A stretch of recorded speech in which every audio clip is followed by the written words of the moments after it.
saya buka sedikit, Pak. Terima kasih atas waktunya sudah mau Ya, berbincang di MTech Media. Ini ya, kalau kita berkaca, Pak, dari kasus pembunuhan siswi SMP di Nabire yang diduga dilakukan oleh pacarnya sendiri ini yang masih ya, berusia sangat belia, Pak, 14 tahun, dan munculkan pertanyaan soal pertanggungjawaban pidana anak. Dan di ya, sisi pelaku ini masih berstatus juga anak di bawah umur. Namun di ya, sisi lain, tindakan ini dinilai sangat serius untuk membahasnya. Sudah bersama saya dengan Bapak Abdul Fikar selaku pakar hukum pidana. Bapak, langsung saja ke pertanyaan yang akan saya ya, lontarkan. Bagaimana Anda melihat proses hukum terhadap tersangka yang masih berusia di bawah umur 14 tahun dalam berjalannya kasus ini, Pak? ya. Berdasarkan Undang-Undang Perlindungan Anak, ya, anak yang bisa dipertanggungjawabkan secara hukum itu, ya, adalah anak yang sudah berusia 18 tahun, ya. Tetapi itu bagi tindak pidana yang dikualifikasi sebagai perbuatan orang dewasa. Tetapi berdasarkan Undang-Undang Peradilan Anak, itu anak bisa dikenakan atau punya tanggung jawab pidana itu sejak umur 12, ya. Jadi 12 tahun itu sudah proses pidana itu sudah bisa jalan terhadap anak karena kualifikasi umur yang disebut dengan anak itu adalah dalam Undang-Undang Peradilan Anak antara 9 sampai 18 tahun gitu, ya.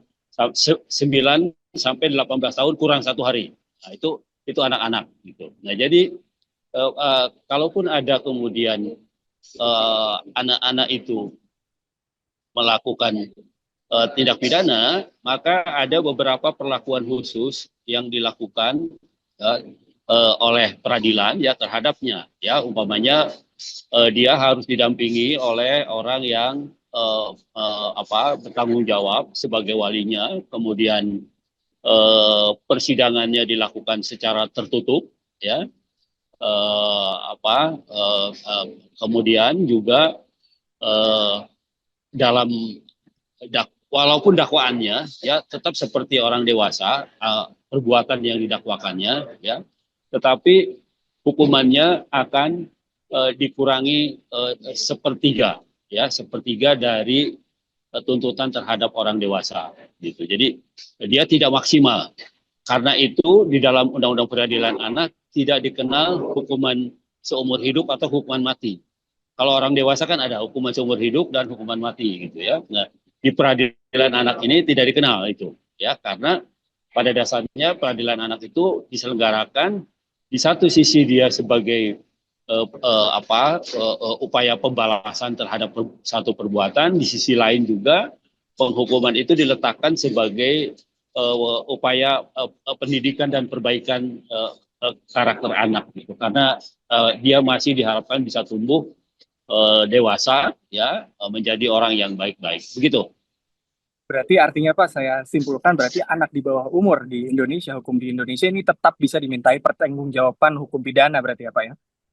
Betul. Jadi setelah umur 12 tahun gitu. Jadi ininya batasannya itu, ya, karena yang disebut yang menjadi objek atau subjek peradilan anak itu antara 12 sampai 18 kurang 1 hari gitu.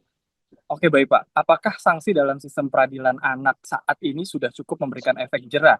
Melihat banyak sekali kasus-kasus kejahatan yang dilakukan oleh anak di bawah umur. Ya, nah itu yang menjadi sebuah dilema gitu, ya, bagi penegakan hukum. Di satu sisi sebenarnya yang namanya kejahatan itu kan sebenarnya tidak dipisahkan, ya. Apakah dia dilakukan orang dewasa atau oleh anak-anak. Hanya saja kalau anak-anak kan dianggap memang ada belum tercapai satu tahapan menjadi orang dewasa yang secara penuh bertanggung jawab terhadap perbuatannya. Nah, karena itu tadi ada beberapa fasilitas keringanan gitu, ya, bukan keringanan lah, artinya perlakuan khusus gitu, ya, bagi anak, sehingga penghukuman diharapkan tidak hanya berfungsi sebagai pembalasan tapi juga sebagai bagian dari pendidikan pendewasaan dari anak itu sendiri. Begitu.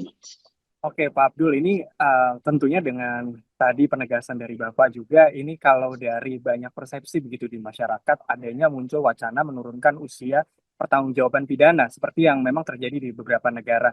Apakah Indonesia perlu mengarah ke sana atau justru mempertahankan peraturan yang ada? Ini bagaimana andil pemerintah untuk menghadapi kasus-kasus seperti ini, anak di bawah umur? Iya, saya kira soal pembatasan usia ya seperti yang Anda sebutkan tadi ini berkaitan dengan berbagai aspek gitu ya, terutama soal pemerataan pendidikan umpamanya ya.